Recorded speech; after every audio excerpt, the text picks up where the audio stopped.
आपने कहा रेप, मुख्यमंत्री का तो कहना है कि अपराध कम हुए और रेप और बलात्कार तो इसलिए संभव है कि शांति धारीवाल ने कहा था कि मर्दांगी ज्यादा बढ़ गई है इसलिए रेप होता है। अशोक गहलोत जी ने कहा ही है कि ये दंगा भाजपा ने करवाया तो कड़ी कार्रवाई करो। पूरे क्रिकेट का मैच खेलने वाले यही चौका तो लगाओ, मुझे लगता नहीं लगेगा। बहुत बुरी हालत है, कांग्रेस की दुर्गति तय है। राजस्थान की राजनीति को अगर आप गौर से देखेंगे, माहौल को देखेंगे तो क्या देखने को मिलेगा आपको? चारों तरफ अपराध, जनता एक से बढ़कर एक अपराध से त्रस्त है और उस पर सांप्रदायिक दंगे एक के बाद एक करवाए जा रहे हैं। कौन करवा रहा है ये सब और कौन इस माहौल को बिगाड़ रहा है, इस सब की चर्चा आज हम करेंगे इस वीडियो में। और इन सब चर्चा को करने के लिए हमारे साथ मौजूद हैं राजस्थान की राजनीति के चाणक्य चंद्रराज सिंघवी सर। सर, आपका बहुत बहुत स्वागत है। धन्यवाद। सर, राजस्थान की राजनीति को आप उठा के देखिए, माहौल को आप देखिए तो चारों तरफ आप देखेंगे कि जैसे कानून नाम की कोई चीज़ ही नहीं है।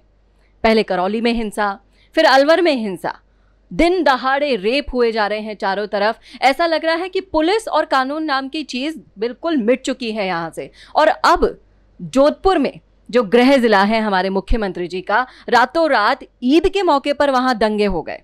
क्या कहना है आपका इस मामले में? कहीं कहीं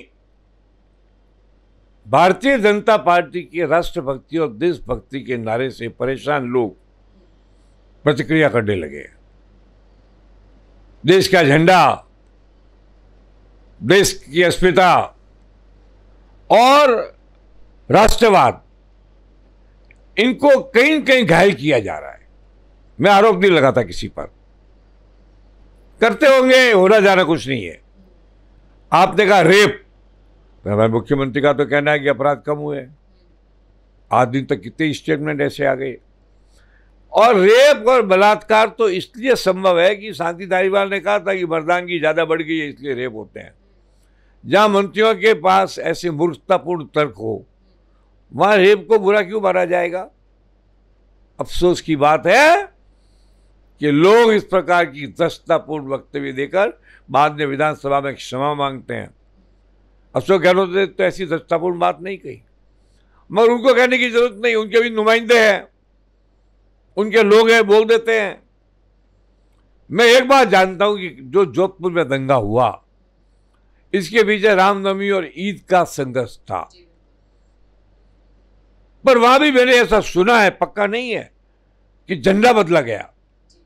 सही है ना? जी बिल्कुल, यही न्यूज़ सामने आई है कि भगवा झंडे को हटा के कुछ उपद्रवियों ने ये खेल रचा और वो पाकिस्तानी झंडा। तो मुख्यमंत्री को आलोचना करनी चाहिए, मैं क्यों करूं? अगर राष्ट्रभक्ति और देशभक्ति घायल होती है तो ये भारतीय जनता पार्टी से ज्यादा मुख्यमंत्री का कर्तव्य है कि वो इसकी आलोचना करे। वो नहीं करेंगे। लेकिन मुख्यमंत्री जी ने तो बीजेपी पर इसका आरोप लगा दिया। अब ये आरोप प्रत्यारोप के कारण आप ये देखिए कि एक जो सांप्रदायिक सौहार्द होता है वो बिगड़ जाता है। लोग प्यार से रहना चाहते हैं, लेकिन कुछ उपद्रवी ऐसे होते हैं, वो इन चीजों को भड़काते हैं। और उसी वक्त क्यों भड़काते हैं? जब चुनाव सर पर है। अब ये मुख्यमंत्री ने कहा है तो वो तर्क से साबित करें कि जो उन्होंने कहा वो सही है। तो मुख्यमंत्री बहुत जिम्मेदार आदमी होता है और है। अशोक गहलोत जी ने कहा ही है कि ये दंगा भाजपा ने करवाया तो कड़ी कार्रवाई करनी चाहिए। बिल्कुल। किस बात का डर है उनको? कड़ी कार्रवाई करें। अगर वो कार्रवाई सही हुई तो जनता इनका साथ देगी, और वो कार्रवाई गलत है तो जनता विरोध कर लेगी। इसलिए ये दंगों के अंदर किसी एक वर्ग विशेष को मैं जिम्मेदार नहीं मानता। ये तो ताली दोनों हाथ से बजती है, नहीं भी बजती है। मैं ये चाहता हूं कि इन दंगों की जांच हो, आगे से ऐसे दंगे नहीं हो। बलात्कार, हत्याएं, अपराध, इनकी जांच हो। पुलिस को सशक्त किया जाना चाहिए, पुलिस की जिम्मेदारी है। चाहे कहीं कोई भी कैसा भी अपराध हो, सरकार इससे मुक्त तो नहीं हो सकती कि अखबार क्यों हुआ है, करे वो।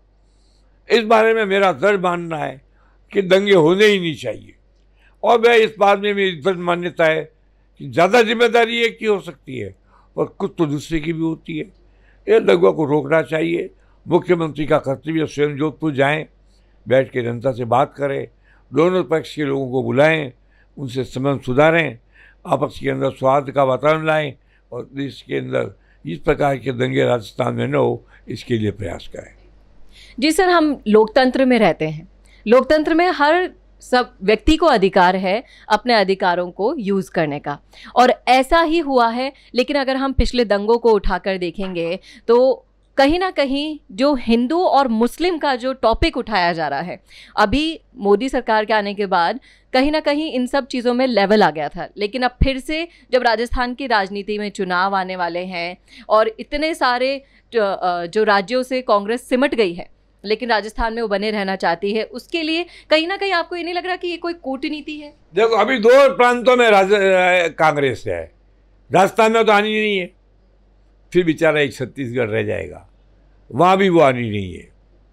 वहाँ पर तो भ्रष्टाचार सीमा से बाहर है, मैं जानता हूँ, क्योंकि मैं जब मध्य प्रदेश का प्रभारी था कांग्रेस का, तो छत्तीसगढ़ भी उसका एक अंग हुआ करता था, और मेरे असिस्टेंट थे वहाँ के बड़े बड़े नेता, मुख्यमंत्री। छत्तीसगढ़ के अंदर भी कांग्रेस नहीं आएगी और राजस्थान में नहीं आएगी। मुझे लगता है कि कांग्रेस अगर कहीं आने की संभावना बनेगी तो भूपेंद्र हुड्डा को अगर फुल पावर दिया तो शायद हरियाणा में आ जाए, अन्यथा कहीं नहीं आएगी। और जब कांग्रेस कहीं नहीं आएगी तो मोदी का सपना, कांग्रेस मुक्त भारत का सपना पूरा हो जाएगा। तो मैं कांग्रेस के नेताओं से कहूँगा कि ऐसा मत करो, कांग्रेस को बचाओ। मैंने पहले भी कई इंटरव्यू में आपके सामने कहा है, क्योंकि विपक्ष का होना भी देश में जरूरी है। अब गहलोत और सचिन मिल के लड़ें तो शायद कोई चांस बन जाए, पर मुझे लगता नहीं है। राजस्थान में सरकार नहीं बनेगी इनकी, छत्तीसगढ़ में भी नहीं बनेगी, और 5 प्रांतों में अभी आ रही है। तो कांग्रेस के इस दुर्भाग्य पर आंसू बहाने की बनिस्बत तकरार करना उचित नहीं है। मैं चाहता हूँ आज से ही सावधान हो जाओ।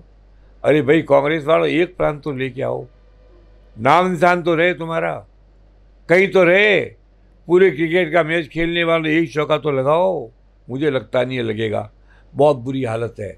कांग्रेस की दुर्गति तय है, और कांग्रेस की दुर्गति भी लोकतंत्र की सदगति नहीं कहा जा सकता, क्योंकि कांग्रेस की दुर्गति के साथ ही लोकतंत्र की दुर्गति हो जाएगी।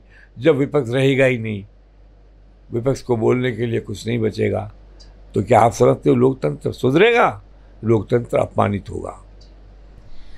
जी बिल्कुल, ये बात तो सही कही सर आपने कि एक मजबूत विपक्ष का होना भी एक स्वस्थ राजनीति के लिए बेहद ज़रूरी है, और कहीं ना कहीं सिमटती हुई कांग्रेस को अपने इस विचार पर एक बार फिर से विचार करने की ज़रूरत है, अपने हालातों पर विचार करने की ज़रूरत है। कैसा लगा आपको हमारा ये विश्लेषण? कमेंट करके ज़रूर बताइएगा कमेंट बॉक्स में। साथ ही आपको कुछ और टॉपिक्स पे अगर विश्लेषण करवाना हो तो नीचे ज़रूर लिखिएगा उन टॉपिक्स को, और इसको शेयर करना ना भूलेगा। नमस्कार। आपकी हंसी से ज्यादा क्या कभी आपको कोई खूबसूरत बना सकता है? लेकिन जब इस हंसी का ख्याल रखने की बात आती है तो हम लापरवाही कर जाते हैं। इसीलिए अपने दांतों का ख्याल रखिए, और उसके लिए राजस्थान की सबसे अनुभवी डेंटिस्ट डॉक्टर नीलम माहेश्वरी को YouTube पर फॉलो कीजिए। डॉक्टर नीलम माहेश्वरी के YouTube चैनल पर आपको मिलेंगे आपके दांतों का ख्याल रखने के लिए वो सारे टिप्स और जानकारी जिसको समझना आपके लिए बेहद जरूरी है। तो आज ही YouTube पर सब्सक्राइब और शेयर कीजिए डॉक्टर नीलम माहेश्वरी के चैनल को, क्योंकि आपके स्माइल का कोई भी विकल्प कभी हो नहीं सकता।